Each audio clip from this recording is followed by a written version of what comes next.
Today we got a new gameplay trailer for PGA 2K25, and boy is it looking spicy. I went through the entire trailer frame by frame, and I'm going to go over everything that you might have missed in that trailer, as well as give some of my predictions on what we have in store for us this year in PGA 2K25.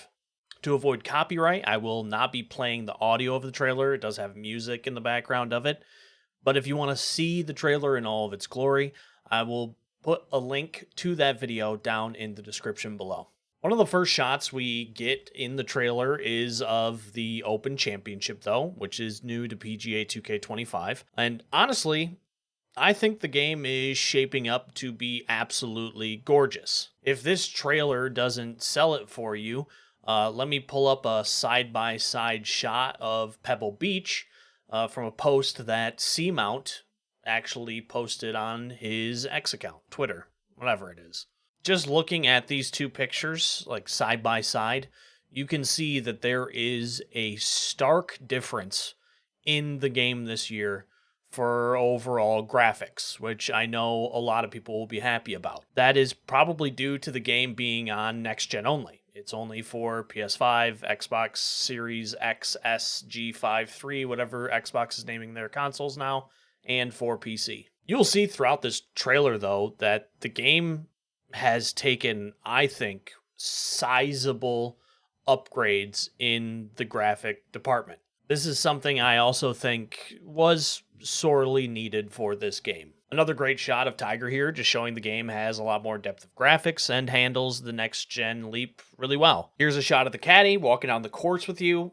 They added caddies in 2K23, but it was pretty limited with everything, and I'm hoping with them zooming in on the bag here, that means that not only will your clubs be in the bag, but maybe there will be some customization to the bag as well coming in 2K25. Here's another shot of that same hole that was in Seamount's tweet.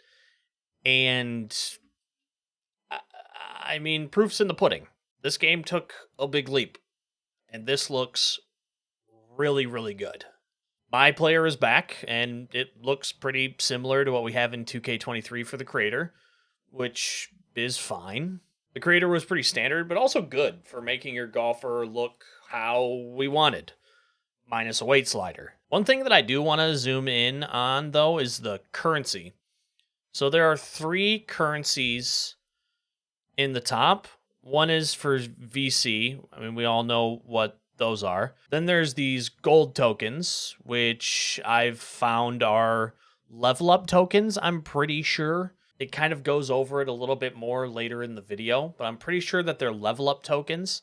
And then the third currency is Evo tools, is what I'm guessing. Have no idea what those do. But again, they kind of go over them a little bit later in the video on what those are. And I'm pretty sure that that's what those do, is they evolve what their new way of fittings are. So the 3 currencies aren't actually currencies, not a gotcha game or something. It's just you have your virtual currency, you have your level up tokens, and then you have Evo tools, whatever those might be. One thing I do want to do is I want to highlight this shot right here. Now, I'm not highlighting this shot because the shoes are cool. I could care less about the fucking shoes.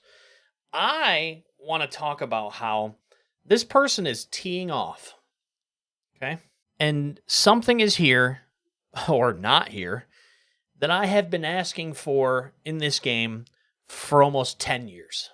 And if you're looking at this wondering what might this be? It is the dumbest thing, but the best thing.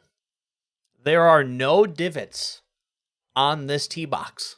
Anybody who has played this game since its inception will know that it's been the same divots on every single tee box. Doesn't matter if it's a par 5, 900-yard hole, okay? Always divots on the tee box, same ones. This one, we're driving, no divots. Honestly, this might actually be the best change in the game that's going to happen this year, because I've been asking for it for years. Is that silly? Yes. Do I care that it is silly? No, I do not. We get some more shots of the creator, but the big thing that I want to highlight here is if you look at this player model, my man looks pretty thick. This player model is a thick boy, which means that the weight slider is probably back, which also means that I'm going to make the fattest hunk of a man, sexiest being you have ever seen in your life. I mean, just look at how thick he is. My man's got an ass. I am pumped for that. Thick boys are back. They go through and showcase some of the pros that are going to be in the game this year too. Gamer Ability actually put out a tweet showing who we have this year compared to last year. I'm sure they'll get more like through content as like the launch happens and more content comes rolling out. I'm sure they'll introduce more golfers. They did in the last game, so I'm sure they'll do it with this game as well. But the golfers we have in 2K25 is Tiger Woods, Max Homa is new, Matt Fitzpatrick, Colin Morikawa, Justin Thomas, Tom Kim, Tony Finau, Will Zalatoris, Brooke Henderson, Lydia Ko, and Rose Zhang. Those are the 11 that we had. We had 16 at launch for 2K23. Again, I think that they'll add more. We also have Chris McDonald that you'll be able to play, Shooter McGavin. I don't know if there's going to be any other ones that they're going to have, but a little bit less than 2K23. I don't think a lot of people are going to be like mad at that. We'll see how that works for the career mode too. But for now, a little bit less than what we had in 2K23 in 2K25. And looky here. Par 3, we got an iron out. Divots on the tee box. How it should be. I like this. Very good. But all right, it's Evo Swing time. So they are introducing a new swing altogether. Like the whole thing is, I wouldn't say redone, but it's revamped. So HB saw my video on what I would like to see in PGA 2K25, saw that I said like, hey, don't touch the gameplay. The gameplay plays actually pretty good. Tweak it a little bit and make it better. But, kind of keep it how it is. They saw that and they said, go fuck yourself. We have now this Evo Swing. So, of course, I won't know how it exactly works until I actually get my hands on the game. But we can at least go over this a little bit because I kind of have somewhat of an understanding. So, we have 4 things. Now, outside looking in, this does look very similar to what we had in 2K23. You have your swing path, and that's for the accuracy, whether you're pushing or pulling the ball. And I found that that is dictated by your backswing. So you pulling down on the stick, that's going to be your swing path, whether you are pulling it or pushing it. And from what I can gather, if you miss it to the left, you push it. If you miss it to the right, you pull it. Maybe a little counterintuitive, but I know that they want to simulate an actual golf swing. So it probably has something to do with that. It is a little counterintuitive, but from what I have seen, I think that that is how it works. But your swing path is your overall accuracy, whether you push it or pull it, which is shown by your accuracy on your backswing. Then you have your transition. Transition is your power. So, once you get to the top and you hit it, that's 100%. So your transition is what you have set for your power, if you have hit that or not. They got 100% on this swing, so they got 100% power. So their transition was perfect. And then we have rhythm, which I think is different this year. If I had to guess, this is new. I'm pretty sure, and you kind of see it a little bit later, but I'm pretty sure rhythm is the actual speed that you swing, you begin your downswing with. So pressing up on the stick. That is the speed that you go, which is interesting because if that's the case, I might not be able to do my flick anymore. We'll have to wait and see. It kind of shows that a little bit later on one of the swings, which I'll show. But I'm pretty sure that that is the overall speed of the swing. So if you flick it hard, you'll get additional power. I'm guessing that it's probably going to be at a detriment of something, but I don't know. That the rhythm is an interesting one to me, and I'm not quite sure what that does. And then we have contact. So contact is your accuracy at the top of the swing meter. So when you swing your club with your stick, you press your stick up, whether you get your accuracy at the top is going to determine whether you close or open the face. So it's instead of them showing fast and slow, which kind of confuse people with an actual swing, they're doing closed or open, which is what they simulated in 2K23, but didn't quite like say that.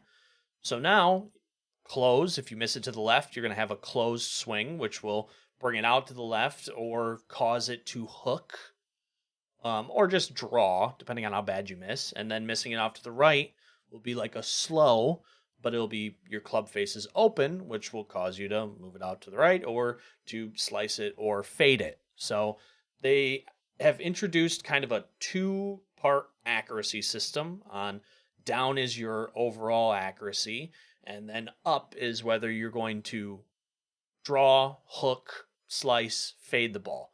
So this whole system is just giving us more information, more feedback, so that we know why our ball is doing what our ball is doing. Because there were times in 2K23 where you would miss it, and then you would miss it to what you thought was the right, but then it would go left, and it was just causing a whole bunch of confusion for some people, a lot of people, me included. This gives you all of the feedback that you need to know why your ball is doing what your ball is doing. More feedback, especially when it comes to a game that highly relies on mechanics, on you being good at the game. It is good to have all of that information at our fingertips to know. Interesting, too, is this was a drive by Tiger.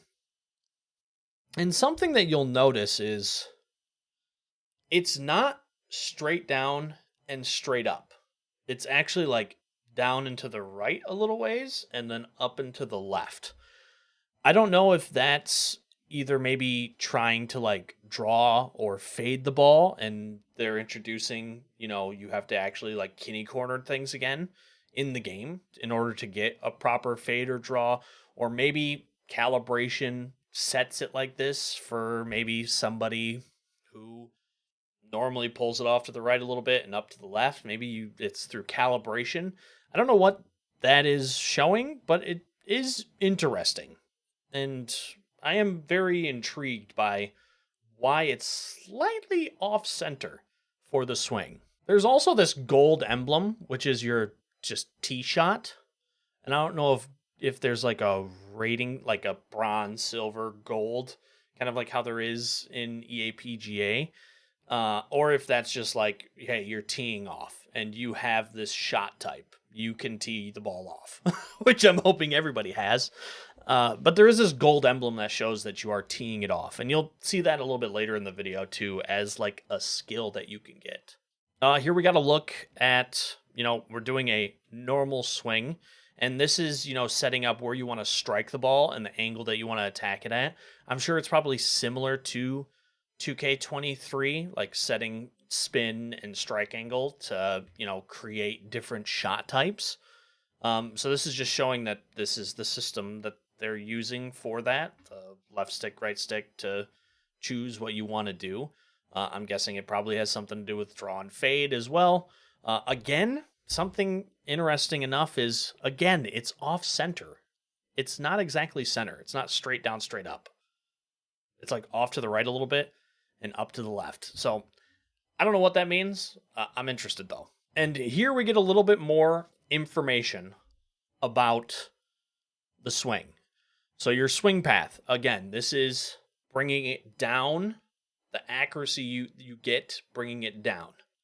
As you can see, it missed off to the right a little bit, which led to a pull. Counterintuitive for a game, maybe, but something you'd probably just get used to, unless I'm reading this wrong, which could also be the case. But you pulled it off into the right, and that led to a pull. You missed it on the bottom of this meter, so when you pull the stick down, then your transition was, this person must have been aiming for 90% power, so they hit 90% power, which gave them a perfect transition. Rhythm was perfect. I still think that that's the speed that you're moving the stick, which would be crazy because my shot would be completely null and void. So we'll see how that works. And then you can see at the top, they missed it to the left, which gave you a closed face, which means it's going to be a slight draw or hook, or it might pull it a little bit more. So pulled, closed face. So you're going to be pulling the ball from your target. And also it's going to come out with a little bit of a draw to it or a miss left. So it's just more information that you know. But this is kind of gives you an idea of like how each shot's going to play. And then of course you have your splash shot. So I'm guessing that splash shot might be an actual shot type that you have to unlock. Again, kind of like how EA PGA did it, where you unlocked different shot types through actually getting attributes. They are doing a skill tree in 2K25, which they'll show later. But yeah, splash shot might be something that you have to unlock through skill points. All right, and here we have we have me after like 10 beers. So this is a horrible shot. The swing path again missed to the left, which made them push it. They underswung, and here the rhythm plus 0.02. I'm really thinking it is the speed that you flick the stick. It did create more power though, but I'm curious creating more power if that creates a detriment to your accuracy, which I'm guessing it does. But on here, they missed wildly to the right at the top, which left the club face completely open. So they pushed it and they sliced the hell out of it, which is shown in this shot that they hit. They also show the XP multiplier. So this is 1.5 experience. If you're new to PGA 2K, the higher the difficulty, the more XP that you get, which means you'll get more coins and more things of that nature. So this is at a little bit higher of a difficulty, 1.5, which I think 1.5, I think that was pro. Like, that's what the online portion was. I probably should have checked before I did this, but I'm pretty sure that was the online. What the online played at was 1.5. And then here we show a 1.0 multiplier. And also in this, it shows that rhythm is now gone, which means at a lower multiplier, you can probably, I'm guessing you can turn off the rhythm. If you don't want to play with the new rhythm, which I think it's new, it might be just another name for something we had in 2K23. I'm pretty sure it's new though. But if you want to just turn it off, you can do that as well if you don't want to worry about it. So again, they're giving us more options in the settings to fine tune the gameplay how we want it. More customization is always good. I welcome that with open arms. And here we have a look at the online portion. So we have the ranked matchmaking, so similar to 2K23. We'll have to see what happens when you actually click on the matchmaking. Like if there's additional options in another menu once you click on the matchmaking, like it was in 2K23, you clicked it, but then it opened up your landing page for what you would want to do. So we'll see if there's more. Divot Derby ranked, hopefully. 3-hole ranked, hopefully. Maybe they're splitting 3-click and swing stick. I don't know. We'll have to see. But ranked matchmaking is back. But the game also has, for a split second, you see it, 2K ranked tours. When 2K23 released initially and didn't have any matchmaking whatsoever, that was kind of shitty. But then they put in matchmaking, and playing through it, my biggest, form of feedback was just more, like just give us more things to do in the matchmaking.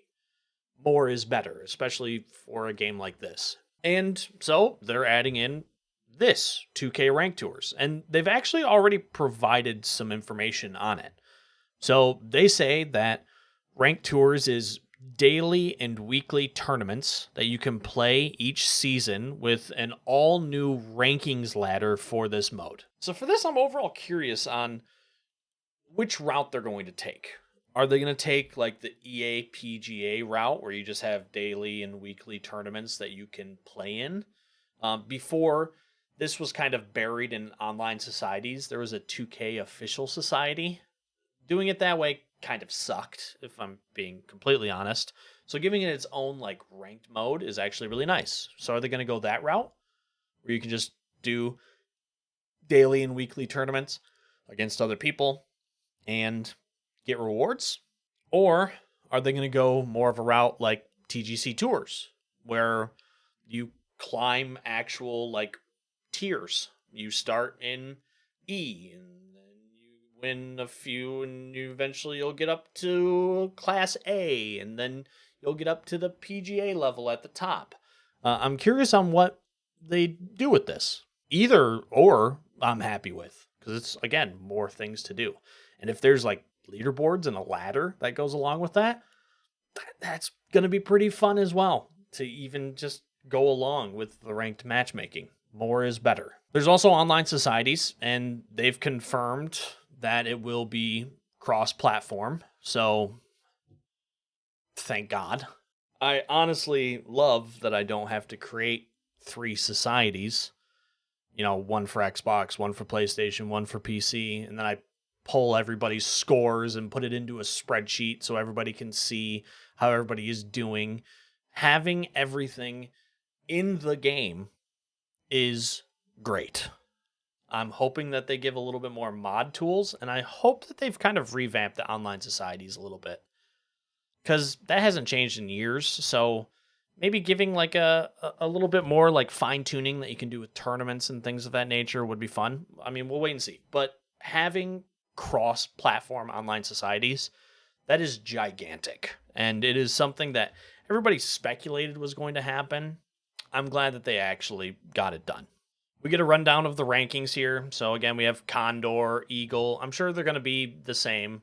You know, Condor, Eagle, Birdie, par, bogey. Like I'm sure they're probably going to be all the same. I just hope that the rewards are actually a little more rewarding this time around. We also get a shot here, and I couldn't tell if fan collisions were back, like if you could hit spectators, but I did want to focus on one thing in this little short clip, and that is the rough. So anybody who's watched my content, watched the what I want to see in 2K25 video, have played the game at all, you know that there's one thing that I have always had a problem with, and that's what I call bouncy rough. Like in 2K23, if you were to hit a ball into the rough, a lot of the times it would hit and then just still bounce like 20 yards. It would bounce just back into the fairway. And you're like, oh, I mean, rough isn't really penalizing. Like, I can go into the rough, get a nice bounce, and then get a 20-yard just ricochet back into the fairway. Easy peasy. In this, even hitting, coming down into a downslope, the rough actually grabs this ball, and, I mean, it stops it dead on a dime. So I'm thinking that maybe rough and bouncy rough is a thing of the past. With that, my hope is that designers are going to get a little bit more tuning in the rough, and they can maybe add in, you know, huge weeds that you hit into that will just stop it dead and you're like buried in it. That would be great. I mean, if designers get more things to do with their courses, like, sign me up, because designers are what keep this game afloat for ever. So more tools for them is good for us. We get some, you know, looks at XP. This seems pretty similar to 2K23. And now we have some butter with our bread. So this screen shows a lot. Archetypes are back. I mean, you can see it by Powerhouse. This golfer's a level 24 and they're only a 67 overall, but I'm guessing they have a lot of skill points saved up. This time, though, instead of fittings dictating our player, seems like you're going to be putting in skill points, and these different things are going to be tied to one another. So adding in power, it seems to be a 1-to-1. So adding in power is going to decrease your swing path. Adding in contact is going to decrease correction. Correction, I actually don't even know what that is. Maybe you have a bigger bar at the top? That'd actually probably be my best guess. Is you're at the top, instead of hooking and slicing, you're perfect, and the other, like the bigger bar, is just wider. That'd be the only guess that I have, really. But contact and correction are tied together. Shaping and recovery are tied together. Rhythm and transition, putt weight, putt contact, putt rhythm, putt path. So, adding in points decreases points in the other. So, we're going to have a ton more fine tuning that we can do with our golfer. Because in 2K23, it was all set to fittings. And those fittings, you had the best fittings, and everybody had the best fittings. So everybody's like powerhouse archetype played like the same. There wasn't really any deviation in that. And also in the end, the way that the fitting system worked, every archetype just kind of felt the same in the end. This looks like there's going to be a ton more fine tuning that we can do with our player. But going through some of these, power is what you think it is. Contact is what I said at the top. Hook, slice. Shaping is the amount of draw, fade, and spin, loft limitations that you can put onto the ball. Rhythm is tied to your speed of your stick, is what I'm guessing. Putt weight is your ability to hit the correct power, like it was in 2K23. And putt rhythm is probably, again, you have to hit the right speed with your stick, is what I'm guessing. Putt contact is you can open or close your putter face as well, which is going to make you miss left or right. And then putt path, again, is probably a miss left or right. Oh, and here we have all sorts of new. There's a lot going on this screen. A lot. So instead of fittings being the only driving factor with how good your player is, like it was in 2K23, they have moved fittings into be like just something extra. So your archetype and the skill points that you put into that archetype are going to give you your baseline. And then you have these fittings that are going to be doing like something on top, like a little bit extra. And this screen also shows like everything you're going to need to make your golfer what your golfer will be. So you have your fittings, which they show. They have the consumable balls, but they're back. Consumable balls are back. Then you have your level up tokens, which I believe are just you putting skill points in. And then they have Evo tools, which on the screen it does show like a locked thing that says Evo. Best guess for me is the Evo is a way of evolving these fittings to give you more than, +2. Maybe it's a +4 or a +6 or +8. That would be my best guess. Won't know until, again, getting my hands on it. And these fittings also come with a plus and minus. So you can take this recovery, which gives you +2, contact -2. There's a power one that also gives you a +2. And one big thing that I missed the first time that I played or watched this trailer is this shows golf bag 1, which means I am guessing we can set up different clubs in different bags, which would be absolutely massive. This is something that I've been asking for a few years. Like, let's say I have a shorter course and I want to take out a different set of clubs to play that shorter course. I want to fine tune my bag a little bit. I will now have the ability to do that. Maybe I'm playing a really long course that's wide open. I don't need as much, swing path. I don't care what my accuracy is because I'm just going to be bombing balls down the fairway. I can now get a bag set up to to do that. So I'm going to be able to fine tune all sorts of bags. That is my guess. I don't think that it would say golf bag 1 if there wasn't the possibility of doing golf bag 2 and 3 and 4 and hopefully 5. So that's something that I missed the first couple of times I watched this, and then I saw it and I was like, oh, wait a second. Oh, there's multiple golf bags, which is awesome. And each club, it does seem that each club, you can fine tune each club. So like this is just the driver. So you can really get into the weeds of fine tuning each club, kind of like how you did in 2K23, but just using the baseline now of your MyPlayer and then using these to give you +2, +3, +4, whatever it might be. And this next screen, we have, again, the tee skills. So I'm pretty sure everybody starts off with you can hit the ball off the tee. Like that's what that tee is, like a normal drive.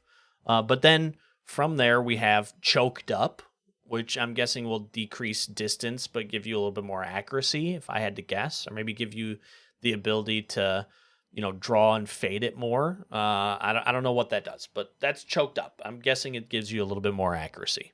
But then they also added the stinger, which is looking very juicy. It's looking real good. But these, I'm guessing, will just be through skill points that we unlock. It's probably going to be similar to 2K23. We're going to have a set number that we're going to be able to unlock, and then we have to build our golfer out, depending on what these skill trees are.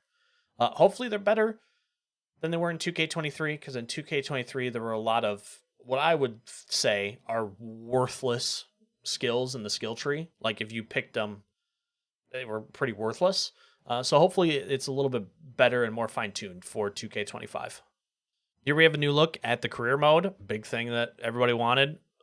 Literally anything new with the career mode, because 2K23's career mode was pretty stale. I would say their career mode's actually been pretty stale for a while now. We have a follower system. I don't know what the followers do, if they give you more currency or I have no idea. We have a good shot here of the Waste Management Phoenix Open, and the crowds are looking really good in this iteration. In 2K23, they were there, but they were kind of sparsely placed, and sometimes the spots that they were placed weren't that great, but this looks really good, and this is a huge crowd, so I'm hoping that brings the tournaments to life a little bit more.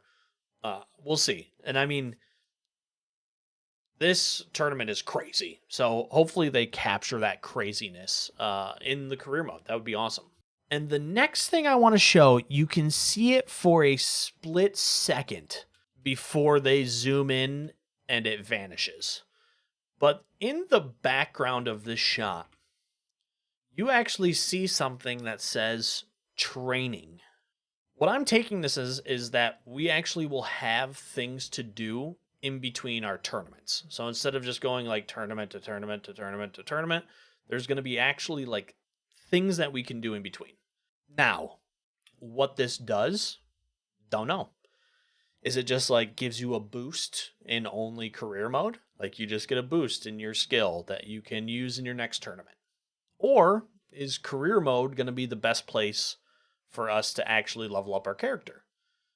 Instead of just like playing the game, are we going to want to play the career mode, do the training so that we get additional like maybe XP or currency or something? So career mode might actually be good to get XP here, or it could just be a boost. I don't know.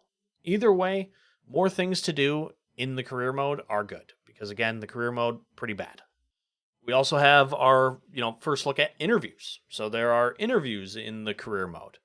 And you can see that answering questions not only gives you followers, it also gives you points into the lion or the elephant. Whatever the hell that is. I have no idea what the personality is. I don't know what that does for your campaign. But cycling through the options, it does show you like you get a plus to the lion and a plus to the elephant. You get a plus to just the lion, a plus to just the elephant, or it does nothing. Like, there's going to be choices that you're going to make to balance out your personality. I don't know what the personality is going to unlock in the career mode, but it's just another level of complexity in it to keep you engaged with the mode. This shot too also has me wondering just the way that it kind of locks in. I wonder if we're going to get a version of Tiger Vision. That heartbeat, that excitement. Like, oh, I might have made that putt. Tiger Vision was great. Now that Tiger's involved, maybe 2K is going to give us their own little version of it. I don't know. It could just be cinematic, just for the trailer. It's just a cinematic thing. But maybe we get like a Tiger Vision, which would be awesome. And here, this right here is the shot of the player that I'm going to be creating in this game. This right here is sex appeal. Here we're highlighting some of the courses we have this year. We have Quail Hollow. We have the US Open. We have the Open Championship. Everything that's going to be new here in PGA 2K25. Finally, we have a shot of Tiger, Pebble, running through some golfers. Tiger lines up for the shot. He has his signature ball. He drains it. And the game's releasing February 28th. It has 7 days early access. And we can also play, like I said earlier, as Chris McDonald. So, Shooter McGavin, you're going to be able to play as him. And that was the trailer. This video is going to be like fucking 50 minutes long. I already know it. I'm probably going to have to cut some stuff out. But holy shit, what a gameplay trailer. Some of you may ask, how did you turn a 2-minute trailer into a 50-minute video? Well, there was a lot of stuff in here. So I did go through frame by frame. Here we are. It's time. 2K25 time. Now, I am sure I probably missed some stuff in here. Like, I went through, again, frame by frame, but, I went over the stuff that kind of intrigued me the most. I'm sure that I missed some things. And if I did, let me know. Let your fellow gamer know down in the comments. Also, if you're seeing this wondering why I'm not on my main channel, you might be scrolling through PGA 2K25 looking for videos to watch and be like, oh, Respawn, I haven't watched them in a while. And then you click it and you're like, oh, this is a different YouTube page. Well, this is going to be where I house my PGA-centric content, this channel. Moving forward, I want my main channel to be more of the like highly edited, scripted, thought out videos. Like everything that I am like big projects are going to be on the main channel. I'll also be multi-streaming when this game comes out. I'll be multi-streaming. I'll be streaming again. I'll be on Twitch, but I'll also be multi-streaming to that YouTube channel, to the main channel. So you'll be able to, watch the live streams either there or on Twitch. But this channel is going to be, everything golf. So it's going to be all of my tips and tricks videos. It's going to be course playthroughs. I'm going to be doing those again. Ranked gameplay, everything golf. It's not going to be at the same, I was doing like 3, 4, 5 videos a week when 2K23 launched.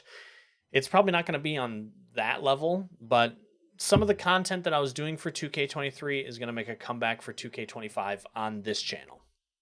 So if you're interested in the PGA-centric content, sub to this channel, if you could, please. I'm trying to hit 1K before 2K25 launches. That's the goal. It would be awesome if we hit that. That's what I'm shooting for. Now, saying that, the main channel isn't going to be void of all PGA content. I will be doing some PGA content around the launch of the game. So you'll still be getting some PGA stuff on the main channel too, but that will be more highly edited, like scripted content. So that will still all be there. But if you like this content, you're interested to watch more, make sure to drop a like on this video, sub to the channel. Hopefully you all enjoyed it, and I will catch you on the next one. I live inside my own world of make-believe. Kids screaming in the cradles, profanities. I see the world through ice covered in